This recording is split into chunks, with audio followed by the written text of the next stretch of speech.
तोहनी के इतना औकात कि हमरा रहते हमरा दोस्त के मरला हसन। कौन ऐसे थे? हमरा बारे में जान के का करबे रहते? हम तो खुद अपना गांव में बदनाम बानी। अब बदनामी के वजह से ही हमार नाम कट्टर माफिया। हाँ, कट्टर माफिया? तोरा जैसन कट्टर माफिया के तो मोछरदानी लगा के 4 घंटा गाड़ मारी ली।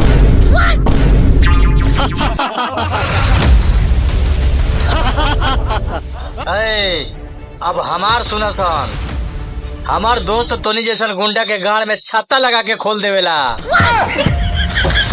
देख ले का बड़ा सन, मार साला कट्टर माफिया के।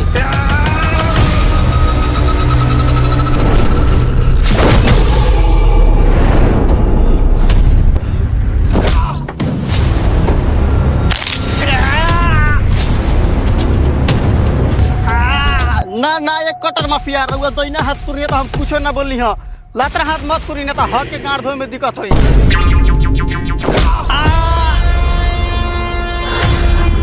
कार कटर माफिया के दोस्त, अब तोरा के बचाई? अरे साला कहां बड़े रे?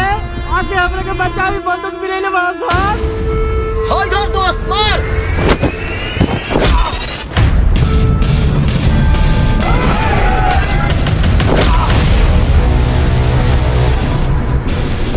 आवा लोग साले, तोहनी के तो मार के हम अकेला ही गाड़ फाड़ दे। छोड़ दोस्त, चल रह दे।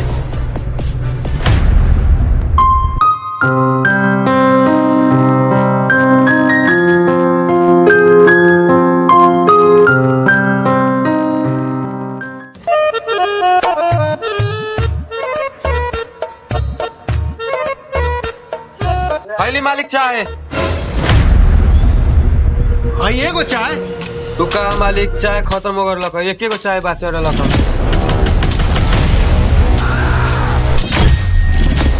अकेले चाय पी के हम क्या करें जब हमार दोस्त पीबे ना करी? शायद तोरा पता नहीं है हमनी के दोस्ती के बारे में। रतन सिंह और राणा सिंह के दोस्ती के बारे में सारा दुनिया जाना था। हाँ, हमने खाने से एक साथ, पिए से एक साथ, सूते से एक साथ, होगबो करे से एक साथ। हाँ, यो बता दो जे गान मारावनी से एक साथ। साला ये सब नानू बतावे कि ये सब प्राइवेट बात हो। चल दोस्त यहाँ से, जब चाय ना मिली तो कल लाड़ पियो जाएगी। रविंदर भाई, माने पर ये लोग के दोस्ती के कितना अच्छा आदमी बड़ा लोग, हमेशा मिलजुल कर रहे लोग। हाँ भाई, आजकल के जमाना में ऐसा दोस्ती कहाँ मिलता देखे थे। रतन सिंह, एगो हमरा बात बहुत अच्छा लगेला। कौन बात राणा सिंह? हमनी के दोस्ती के साथ साथ हमनी के बालो बच्चा के दोस्ती बहुत अच्छा लगेला। अरे तो जैसन बाप रही वैसा नहीं बेटा हुई। कोई के हिम्मत नहीं है जो हमनी के दोस्ती का बीच और हमनी के बेटा का दोस्ती का बीच कोई दरार ला सके।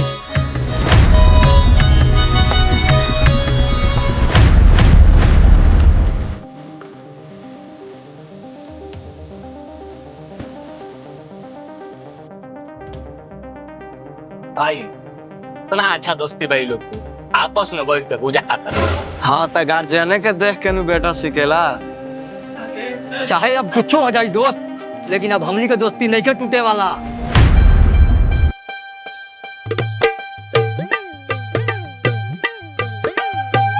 भैया 200 ग्राम भूजा पैक कर दीजिए। अरे बाप रे बाप, चांद जैसा लड़की भूजा दुकान पर कोई से आ गई।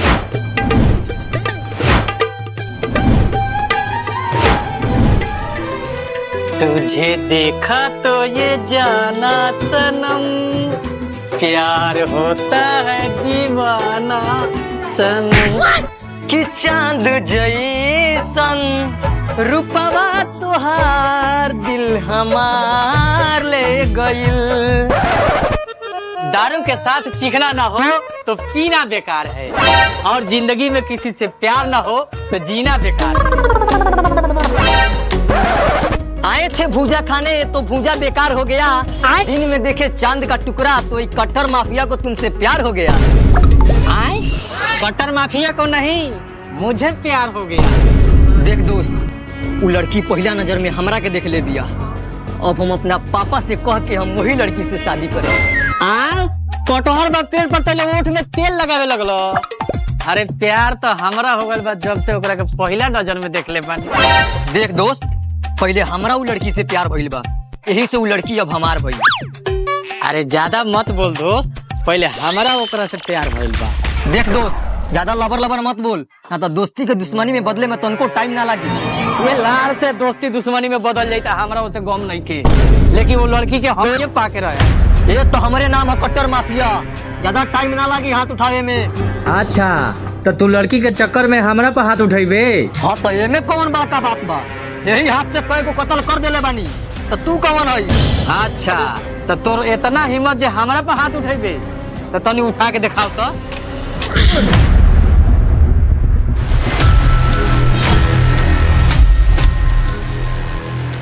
ते हमरा के थप्पड़ मरले हो? हाँ थप्पड़ मरनी है। वो लड़की के चक्कर में। दोस्त, तू अभी तक हमार दोस्ती देख ले रहे हम, लेकिन उ लड़की के चक्कर में अब तू हमार दुश्मनी देखबे।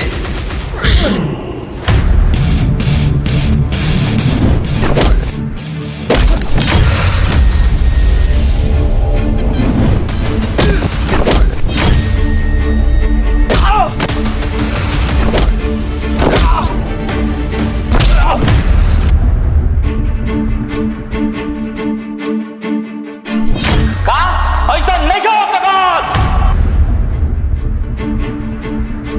कट्टर माफिया! राणा सिंह, भले हमनी के दोस्ती टूटी तो टूटी, बाकी हमरा बेटा के पसंद ना छूटी। हाँ तो यह सुन ले रतन सिंह, अगर हमरा बेटा के केहू पसंद छीने के कोशिश कैलक तो ओकरा के जान से मार दे। 50 साल पुराना दोस्ती में आज तक कोनो दरार ना रहा। अगर तू चाहता रहे हमनी के दोस्ती सलामत रहो, तो हमरा बेटा का प्यार मत छीन। रतन सिंह, जितना तोहरा अपना बेटा के चिंता बा, उतना हमरो अपना बेटा के चिंता बा। यही से हम कहत नहीं, चले के सीधा वो लड़की के पास पूछ लिया केकरा के पसंद करेले। ठीक कहत रहा पापा, हम जात नहीं ओकरा से पूछे, हमरा पूरा विश्वास बा जे वो हमरे के पसंद करत हूँ। बाबूजी, हमको जाता नहीं पता लगावे कि उ लड़की केकरा से प्यार करेले, ओकरा बाद जौन होई तौन देख लियाई। हमरे नाम है कट्टर माफिया।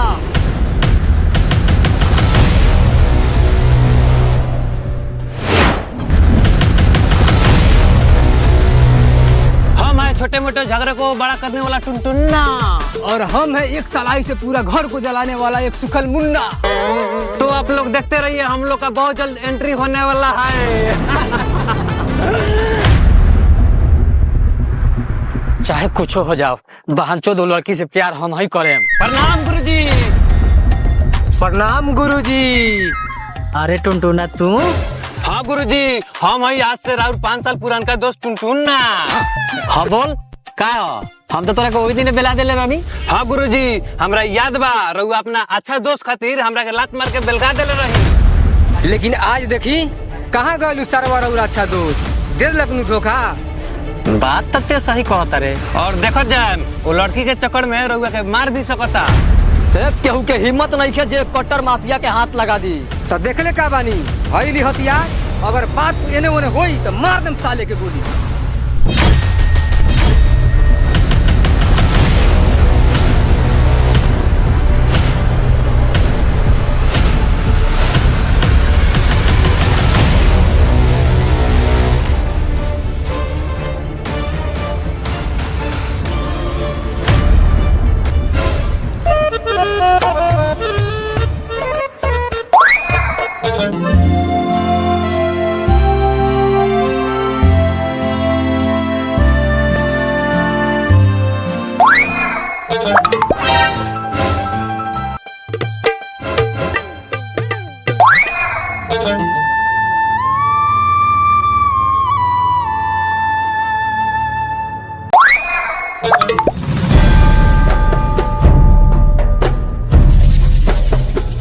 मैडम, तनी तू सच सच बताई है, तू वो दिन भूजा लेके दुकान पर से अइलू तो केकरा के देख के मुस्कुराई? अच्छा, तो तू नहीं यहाँ तक ले चल अइलो सो? ए मैडम, वो दिन के मुस्कुराहट और देख के हमरा बुझाइल कि रउआ प्यार हो गइल बा। बाकी ये बताई जे रउआ केकरा से प्यार भइल बा? अरे मैं पूछे के कौन बात बा, मैडम तो सिर्फ हमारे से प्यार करे। अच्छा तो मैडम जी प्यार करेनी वो तोरा से। कान खोल के सुन ले, मैडम जी सिर्फ हमरा से प्यार करेली। अगर मैडम जी के तरफ केहू आंख उठा के भी देखलक ना तो हम ओकरा आंखे में होक दे। ते कट्टर माफिया से उच्च आवाज में बात करता रे। मैडम जी पहले रउआ बताई कि हमने दुनू में रउआ केकरा से प्यार करेनी, ओकरा बाद ही सारवा के हम बतावत नहीं। ए पहले तो नहीं आपस में फरियाला सो जोन जीती ओकरा से हम प्यार करी।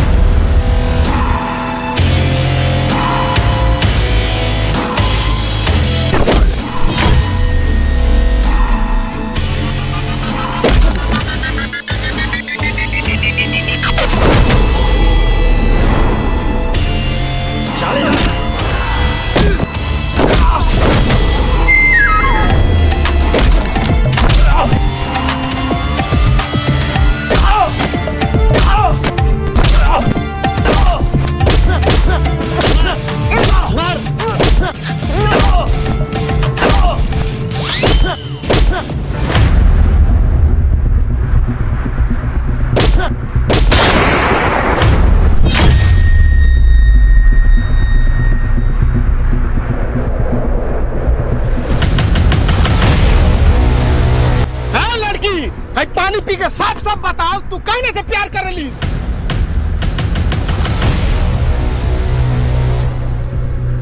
तो देखिए हम दोनों से प्यार करते हैं, जो हमसे सच्चा प्यार करता होगा वो ले जाएगा।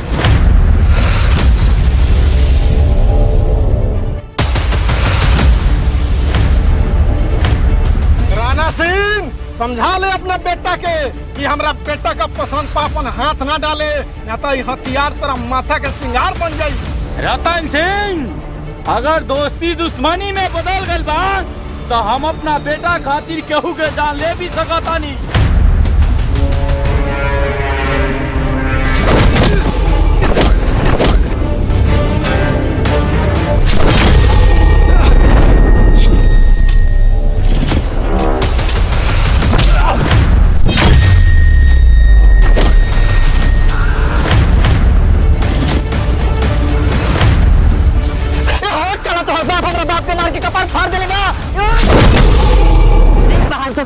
तो कौन तोर बाप हमरा बाप के छोड़े बा, वो तो मार के कपार फाड़ देले बा।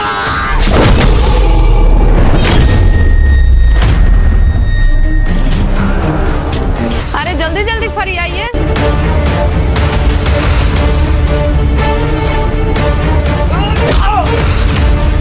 चलो बरू मार सही तरीके से हो रहा है, थोड़ा देर में एक एक करके सब मर जाएंगे। यही सही टाइम है किडनैप करवाने का।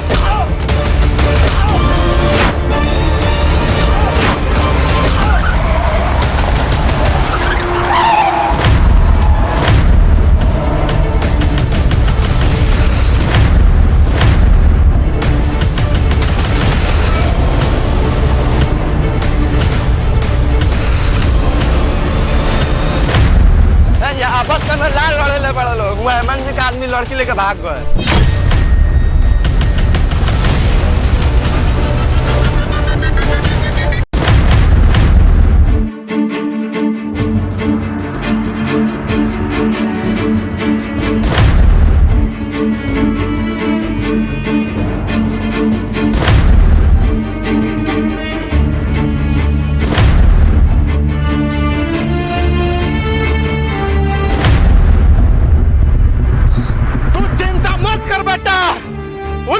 दुनिया के कोनो कोना में हुई, हम तोरा ला खोज के ले आए। उस साला हेमंत सिंह के इतना हिम्मत जो हमरा मन पसंद लड़की के किडनैप कैले बा, आज वो साले के ठोड़ी में गोली मार दे।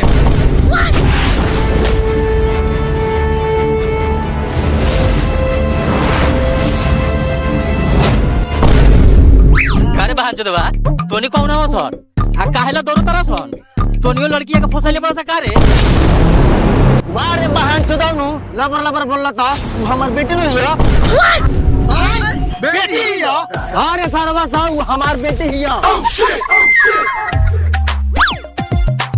ए तकले का हमला बड़ा सा, पहले हमर बेटी के बचावा सा।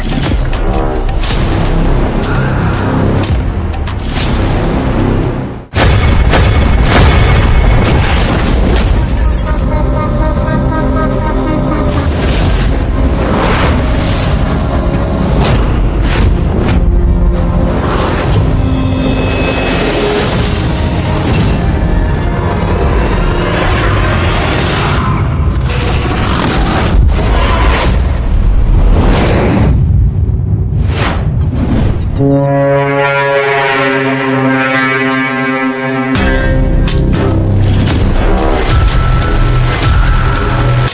हेमंत सिंह, तोरा इतना औकात कि तू हमरा बहन के किडनैप कर ले बारे?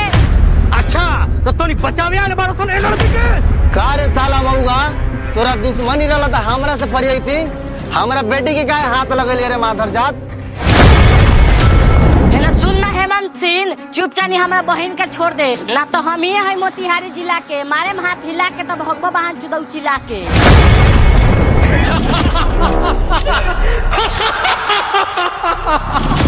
ए बाबू, हमरे नाम रंगदार हेमंत सिंह, अभी हम रंगदारी देख ले हमारे। आए, अरे तोरा जैसा रंगदार के गाड़ तो हम केरा के थम पले जाके मारे। अरे एकरा जैसा रंगदार के गाड़ तो हम दिन में 76 बार मारीला। अरे हम तो एकरा जैसा रंगदार के गाड़ हर शनिचर के मारी ले। सरदार कुछ ज्यादा ही कह देती होता। अरे मुंह का लाड़ तक मारे, तू कौन बरकत डाले को मार के डरवा। ए हमरा सरदार के ठाट को, हमार सरदार का अभी नहीं समझानो। हवन पूरा गांव के किंग, नाम है हेमंत सिंह। ए तू का बोलबे रे, का बोलबे? तोरा ऐसा रंगदार के तो हमर होखे वाला पोता गाड़ ली।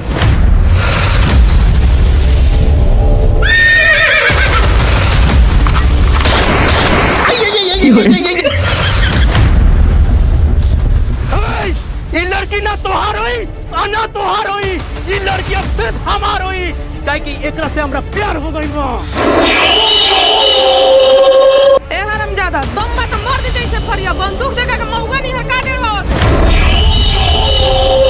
देख तोरा से बचावे खातिर हमर दुगो शेर आके खड़ा बा। दूगो शेर ना करे जा, हम तो अकेला ही एकनी के गाड़ फाड़ दे। सरदार दुगो यार रखे वाला लड़की के किडनैप के लिए बनी। चुप बेहुदा, जा खराब चुप।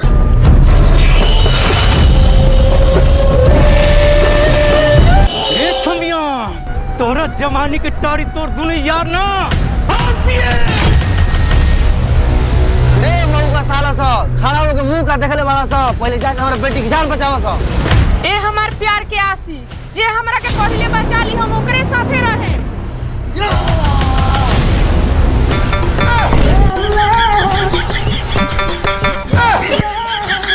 कार छमिया कि तोर आशिक हो सन की छाका।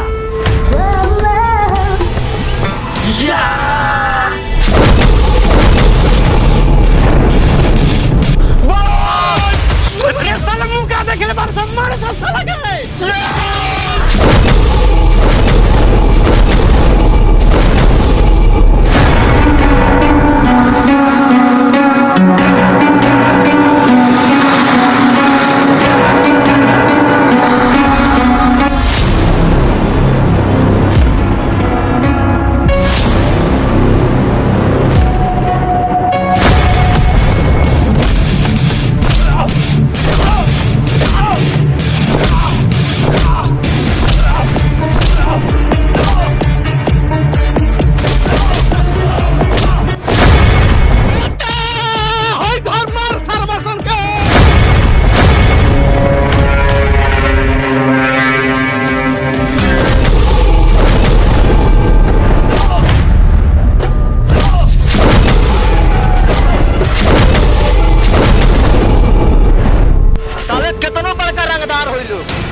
ना दोस्त, अब हम ना बचे। अरे ना दोस्त, तुमके कुछो ना हुई दोस्त, तोर भाई अभी जिंदा बा।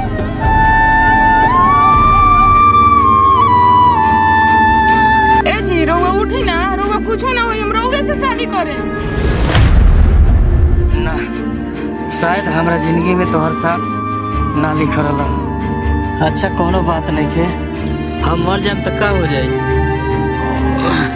हमार दोस्त बानू, तो ओकरा से शादी कर ली हो।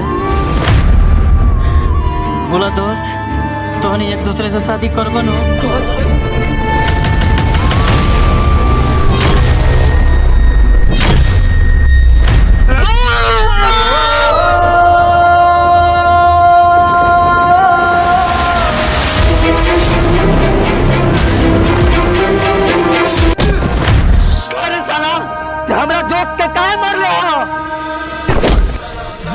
साला काहे मरले हो? हमरा दोस्त के मरले हो।